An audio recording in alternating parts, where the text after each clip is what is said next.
Além dos condicionantes de desempenho, a gente tem as ferramentas para melhoria do desempenho. Essas ferramentas é como se fosse um kit de ferramentas, é uma caixa de ferramentas com uma série de ideias para que você melhore o desempenho. Normalmente, as ferramentas de desempenho, elas atuam nas condicionantes do desempenho. A condicionante do desempenho não é uma causa para ter um desempenho bom ou um desempenho ruim. Elas não são um elemento causador de um desempenho. Se as ferramentas querem trabalhar o desempenho, normalmente, em regra, elas vão atuar em uma das condições do desempenho, uma das condicionantes do desempenho, tá bom? Aqui eu trouxe para vocês exemplos de ferramentas de melhoria do desempenho, porque existem centenas de ferramentas de melhoria. Eu quis trazer algumas aqui, as que são mais faladas, as mais comuns, para que você tenha uma noção, certo? Mas um exercício que eu tenho acostumado a fazer reiteradamente é conversar com, por exemplo, o ChatGPT. Você dá um contexto para ele sobre gestão de desempenho, gestão de equipes, como melhorar o desempenho, e pergunta para ele como é que eu poderia melhorar o desempenho da minha equipe, conta o caso concreto. É surpreendente como ele consegue te dar ideias interessantíssimas para trabalhar, mesmo no setor público, em que a legislação é muito rígida e a gente tem menos recursos que a iniciativa privada para poder trabalhar essa gestão do desempenho, né? Nós somos mais amarrados. A 8.112 prende muito a gente com ferramentas alternativas para melhorar o desempenho, certo?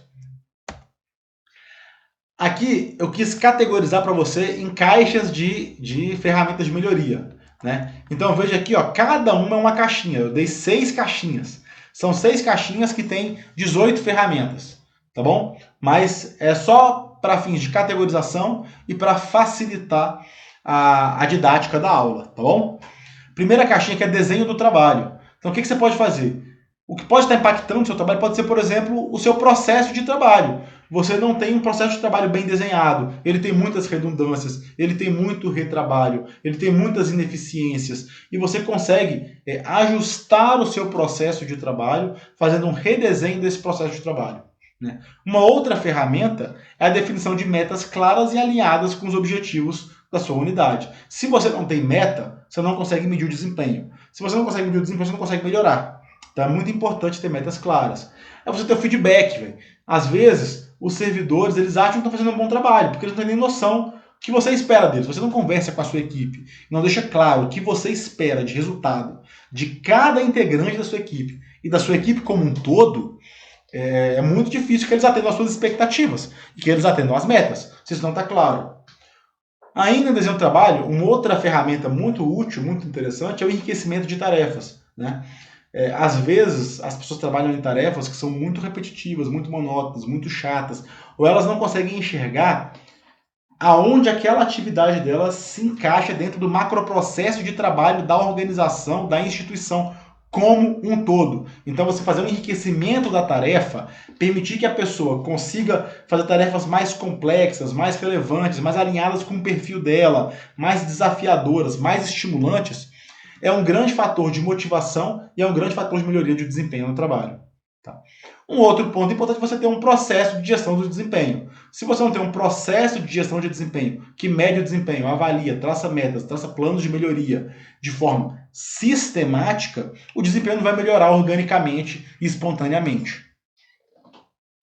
A segunda caixa de ferramentas é a caixa da motivação. E aí tem várias formas. Você pode, por exemplo, estabelecer um sistema de recompensa e reconhecimento, né? No setor público, é mais difícil que no setor privado, né? Estabelecer um sistema de recompensa e reconhecimento lá, que pode pagar uma premiação, uma PLR, um bônus, pode pagar uma viagem, pode colocar o cara como funcionário do mês lá. Tem várias formas de premiação no setor privado. No setor público tem menos, mas ainda assim a gente consegue pensar em vários sistemas de recompensa que acabam motivando as pessoas.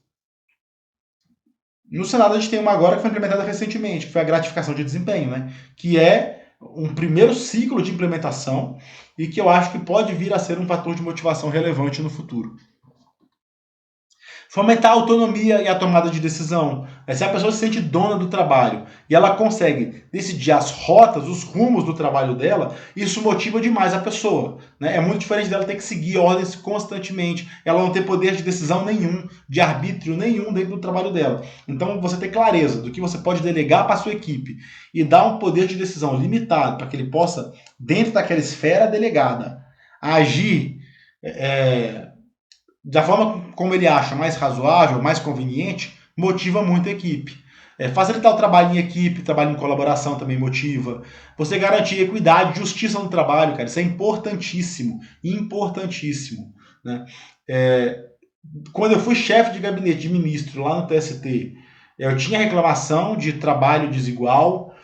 Quando eu cheguei na auditoria, eu tinha reclamação de trabalho desigual. Quando eu trabalhei na Secretaria de Saúde, existia reclamação de trabalho desigual. Então, assim, as pessoas conversam, as pessoas vêm, e elas entendem que tem pessoas que têm, por milhares de motivos diferentes, prerrogativas ou privilégios dentro do setor. Então, assim, você trabalhar isso, a equidade, a justiça no trabalho, é um fator de motivação. Cara, o terceiro é o suporte material e psicossocial. Isso aqui é muito função do gestor, cara. Desenvolver um clima organizacional positivo, cara. Fazer o pessoal interagir, ter conexão entre as pessoas que trabalham. Isso é importantíssimo. Fornecer o suporte material. E quando eu falo de suporte material, é tudo. Né? É computador, é sistema, é mais servidor, é equipe. Né? A função do gestor é prover os recursos que a equipe dele precisa, lutar pelos recursos que a equipe dele precisa para entregar um trabalho de qualidade, cara. E prestar um apoio psicossocial também, cara. A gente trabalha com servidores, com pessoas que têm problema em casa, têm doença na família, têm filho, têm pai, têm mãe, têm estresse, né? E o trabalho é uma parte fundamental da vida dessa pessoa, cara. E é uma via de mão dupla. A vida pessoal da pessoa impacta o desempenho dela no trabalho e o trabalho impacta o desempenho da pessoa na vida pessoal dela. Então, se você é um bom gestor, você precisa ler essas nuances e trabalhar para fornecer esse apoio psicossocial, seja com a forma que você pode fornecer, seja conversando com o setor de qualidade de vida na SAGP, seja conversando com o serviço médico, mas isso é fundamental, quando o servidor ele entende, quando a equipe ela entende que pode contar com os colegas de trabalho, tá todo mundo junto, no mesmo barco, vamos junto, cara, ninguém solta a mão de ninguém, gera uma sinergia, uma conexão capaz de melhorar muito o desempenho de uma equipe. Um outro item da caixa de ferramentas de gestor é a gestão do conhecimento. A gestão do conhecimento é fundamental. Ela é um processo onde a gente consegue compartilhar o conhecimento dentro de uma equipe, dentro de uma unidade, para que as pessoas consigam entender todo o processo de trabalho e todas as atividades feitas pelos outros. Cara. Isso é importante por vários motivos. Né? Muitas vezes, um setor, por exemplo, dentro de uma diretoria, né, entrega o trabalho que vai ser usado por outros setores. Só que como cada setor está muito compartimentalizado, ele não vê o trabalho de o impacto que o trabalho dele causa no trabalho do outro. Ele não entende o que o outro faz. Né? Então, fazer essa gestão do conhecimento, para compartilhar o conhecimento dentro da unidade, é muito importante. E é importante também porque isso gera, por exemplo, gargalos críticos para o desempenho. É muito comum na área de tecnologia da informação a gente ter servidores, analistas, cada um cuidando de um sistema. E às vezes o cara passa 15 anos cuidando de um sistema específico e não compartilha esse conhecimento com ninguém. Quando esse cara aposenta, quando esse cara sai do órgão, cara, o sistema para, é um Deus nos acuda, é um desespero, é um socorro, que fica coisa de maluco. Ou quando, por exemplo, até chefe substituto, o chefe não passa nada para o substituto. Quando o chefe sai de férias, o substituto cai de paraquedas assumindo a função, cara, completamente perdido. Ele não sabe nada. Então, assim, fazer uma gestão do conhecimento é fundamental para que preserve o desempenho da unidade de uma forma boa. Né? E aí tem várias ferramentas para gestão do conhecimento. A gente tem a manualização, você criar manuais para o setor, é uma gestão do conhecimento, porque tudo que o setor faz está descrito no manual. Você padronizar processos e documentos é outra coisa que agrega muito valor para o setor, porque um documento padronizado e um processo padronizado, 70% do trabalho está ali. no mapa do processo e nos documentos. A pessoa lê o documento, ela vai entender. Se ela pegar um TR e ler o modelo de um TR, ela sabe que ela tem que falar, tem que justificar a compra, ela tem que colocar as cláusulas contratuais, ela sabe que ela tem que prever os principais riscos, ela até sabe que tem que colocar cláusula de penalidade, ela sabe que tem que colocar um valor que vai ser pago pelo serviço que vai ser entregue. Então, assim, só de padronizar os processos e documentos já facilita muito o trabalho e compartilha conhecimento. Mas tem um processo também muito comum, que é a rotação de tarefas para aumentar a competência, que faz parte da gestão do conhecimento e é muito utilizado. E eu fui uma vez jurado de um concurso da Câmara dos Deputados, estava dando um prêmio, sobre casos de gestão de risco, soluções para problemas concretos da Câmara dos Deputados, resolvidos por gestão de risco. E aí um dos casos era, eles tinham pouca gente, né, para a área de comissões temporárias, e existia um limite regimental de CPIs. Acho que eram 5 CPIs que poderiam funcionar concomitantemente. E eles só tinham gente para tocar 3 CPIs. E o que eles fizeram? Eles pegaram gente de outras unidades da SGM e colocou temporariamente para trabalhar nesse setor de CPIs. Inclusive para simular a CPI funcionando e inclusive para trabalhar em conjunto com secretários de CPIs que estavam em andamento. Passou um ano, virou a legislatura, foi preciso instaurar 5 CPIs. O que eles fizeram? Já tinha equipe treinada, que rotacionou tarefa, que foi sentar ali com a CPI para poder assumir essas CPIs. Né? E salvou eles de um problema gigantesco. Né? Porque imagina o secretário-geral falar para o presidente, não vou poder botar para funcionar 5 CPIs, porque eu não tenho gente. Eu só tenho equipe para 3 CPIs. Eu não tenho equipe para 5 CPIs. Né? É uma dor de cabeça gigante. Uma outra ferramenta para melhoria do desempenho são as capacitações. E aí, não só dar treinamentos, mas especialmente criar um plano de desenvolvimento individual, que é um PDI. O Senado tem uma experiência inicial de PDI que deve ser implementado lá no futuro. Já rodou um ciclo de PDI no RH. E aí, o PDI é muito legal porque você faz a avaliação do servidor, verifica o que ele precisa melhorar, traça metas com eles e traça um plano de treinamentos, de capacitações que ele precisa fazer para adquirir o conhecimento que falta, suprir as lacunas de competência e atingir a performance que se espera dele. Então, o PDI é um plano para cada servidor, que vai prever treinamento, pode prever mentoria, pode prever participação em loco, em outros setores, para aprender o serviço. Treinamento em serviço, né, que a gente chama, que é a participação do trabalho em outros setores, para ele aprender na prática como é que se faz as coisas em outro setor. Pode prever vários instrumentos, mas o PDI é uma ferramenta fantástica para suprir lacunas de competência. E tem a mentoria e o coaching, que aí um gestor acompanha aquele servidor e o desenvolvimento das competências que ele precisa para poder suprir aquela lacuna de competência e melhorar o desempenho. Uma última ferramenta para a melhoria do desempenho são os arranjos flexíveis de trabalho. Os arranjos flexíveis de trabalho, eu trouxe 3 aqui, mas tem vários. Trouxe os 3 mais comuns. O primeiro arranjo flexível é prever um trabalho presencial com jornada flexível. Então a pessoa não tem um horário fixo, um horário rígido para ir. Ela tem um horário mais flexível. E isso pode melhorar o desempenho, que a pessoa consegue trabalhar de casa, consegue trabalhar no horário que tem menos gente. Ela faz um trabalho mais intelectual, é melhor com o setor vazio. Eu, por exemplo, no TST, gostava muito de trabalhar de manhã cedinho, antes de ir para a faculdade. Então eu chegava no tribunal 7 da manhã, 8 da manhã, e o expediente começava meio-dia. Eu trabalhava de manhã, porque tinha menos gente, não tinha conversa, não tinha barulho, era lendo o processo, analisando o processo. Né? Eu gostava de trabalhar à noite também, porque não tinha ninguém também no gabinete. Então o trabalho presencial com jornada flexível pode aumentar a motivação, pode melhorar o desempenho da equipe. O trabalho híbrido é um trabalho que acontece muito no Senado. Tem uns dias de trabalho presencial e uns dias de trabalho de casa, trabalho de home office.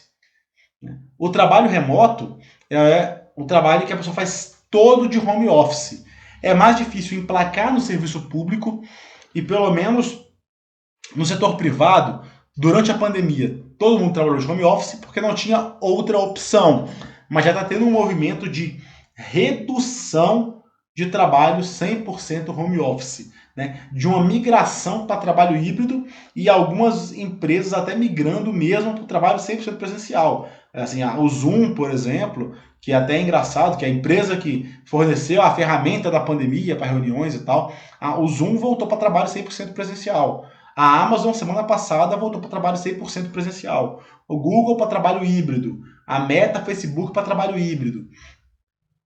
Mas são arranjos flexíveis de trabalho que motivam e melhoram o desempenho.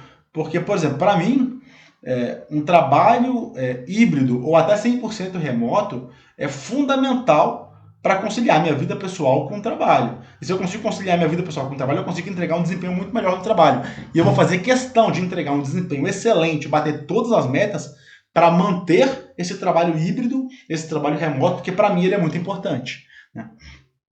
Então a gente viu aqui algumas ferramentas para a melhoria do desempenho.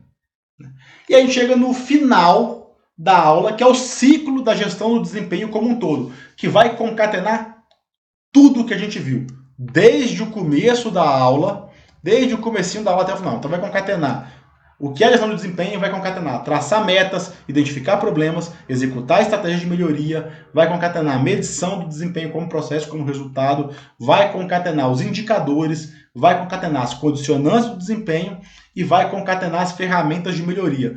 Tudo isso a gente aprendeu para poder implementar um ciclo de gestão do desempenho. O que é esse ciclo? Esse ciclo ele é um processo de trabalho contínuo que busca aprimorar o desempenho das pessoas e das equipes em uma organização. Terá um processo de trabalho contínuo. O contínuo é muito importante. Não adianta fazer um ciclo e parar.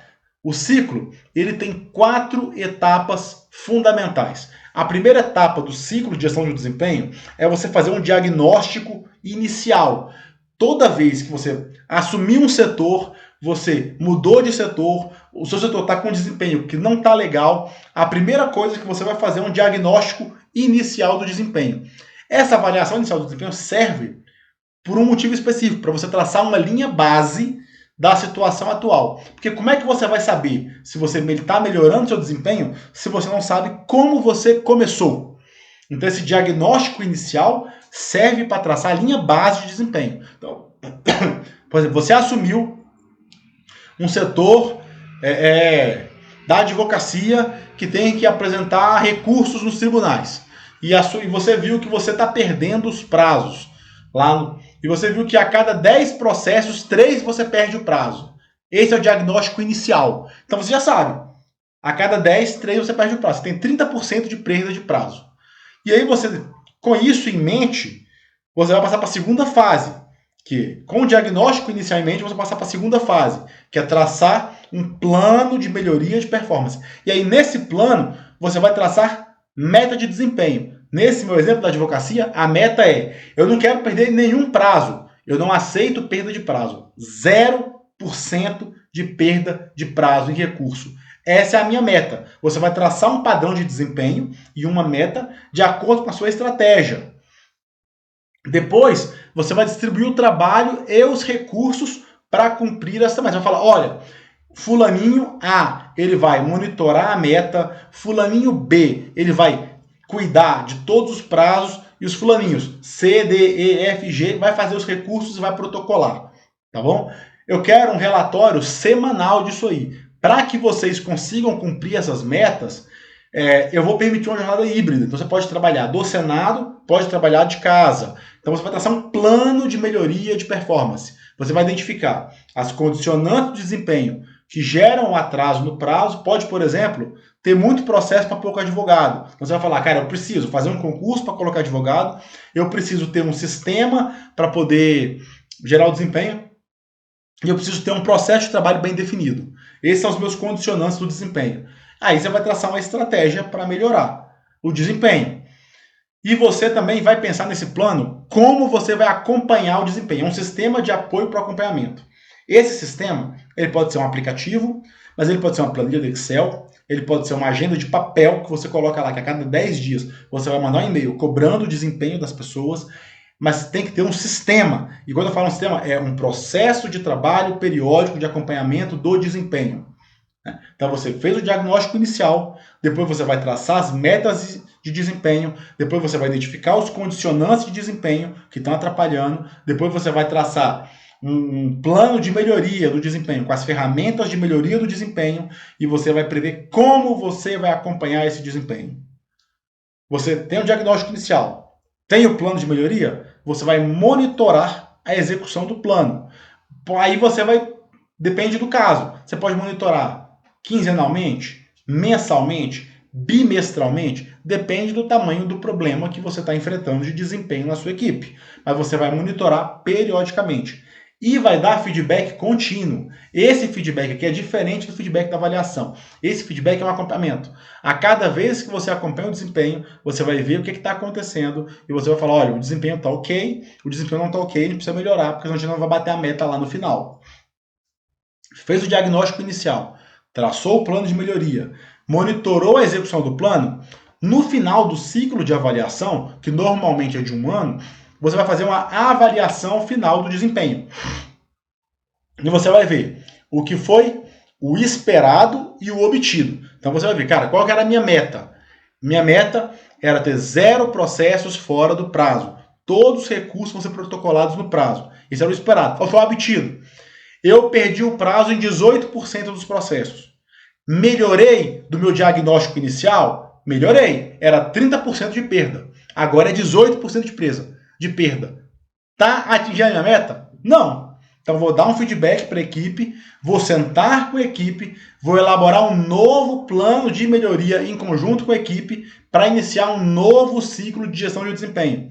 Para que ao final eu consiga, depois de um ciclo, depois de 2, depois de 3 ciclos, cumprir a minha meta e melhorar o meu desempenho e entregar o resultado que eu preciso entregar para a organização. Eu sei que eu prometi para vocês que ia ser 1 hora de aula, mas acabei falando um pouquinho mais, passou um pouquinho do tempo, mas foi importante porque o conteúdo é muito grande e tudo que eu falei é importante para que a gente consiga, na aula presencial, só relembrar rapidamente os conceitos da aula de hoje e partir para as atividades práticas. Na aula presencial, a gente vai traçar a meta inteligente, a gente vai definir indicador, a gente vai fazer diagnóstico do setor, a gente vai traçar planos de melhoria, a gente vai dar feedback. Então vai ser uma aula 100% prática, aplicando tudo que a gente conversou aqui na aula de hoje, tá? Eu espero que esteja tudo bem com vocês. Um abraço e a gente se vê na nossa aula presencial para colocar tudo isso em prática.